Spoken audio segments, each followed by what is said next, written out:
কি করা যায় দিবাকর সঙ্গে ভাইপো বাহিনী ভাইপো গ্যাং সঙ্গে মমতার আদরের খালা মমতার যারা বিশেষ কমিউনিটি শান্তির ছেলে তাদের সঙ্গে সলা পরামর্শ করে গতকাল রবিবার রাত্রে একটি ভিডিও ছাড়া হয়। সেই ভিডিওতে আলো অফ এবং আলো অন, আর কিছু আপনি বুঝতে পারবেন না। রাত্রি থেকে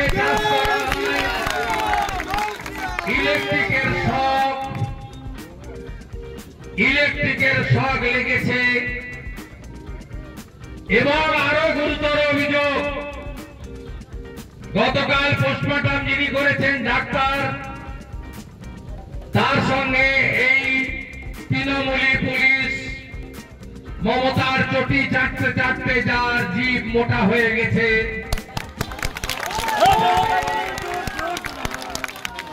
গত লোকসভা ভোটে ঘাড় ধাক্কা মেরে ইলেকশন কমিশন সরিয়ে দিয়েছিল, আবার 26-এর ভোটের আগে ঘাড় ধাক্কা মারবে। সেই দিবাকর ময়না তদন্তকারী ডাক্তারকে ফোন করেছে, বলছে আপনি লিখে দেন ইলেকট্রিক শকে মারা গেছে। হয়তো তাই লিখেছেন ডাক্তার, এটা আজকে নয়, অভয়ার কাণ্ড থেকে অদ্যাবধি প্রমাণ লোপাট করো এবং তৃণমূলকে বাঁচাও। কারণ যে 17 জনকে পরিবার আসামি করেছে তার 1 নম্বর আসামি হলো গরিরুল ইসলাম।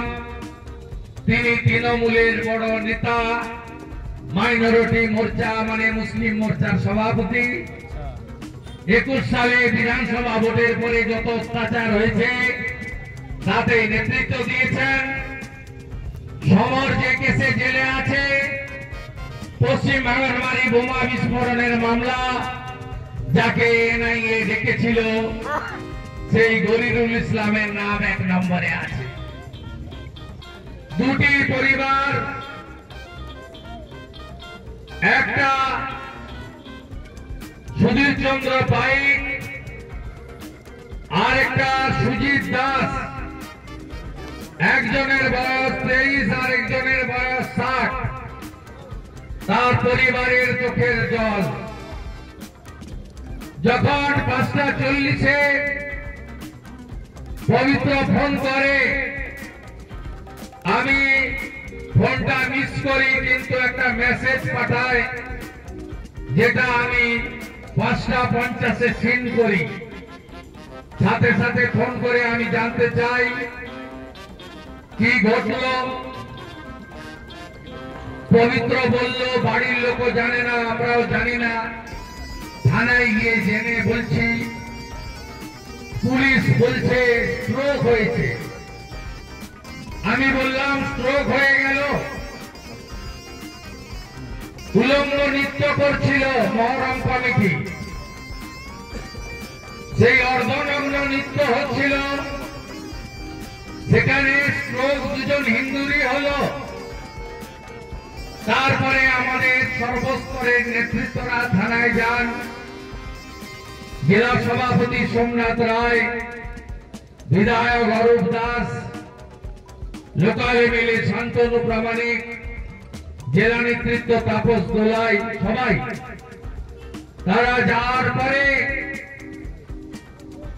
আমাকে বলে গোটা শরীরে কাটা দাগ, 12টা পর্যন্ত দেহ দেখায়নি পরিবারকে।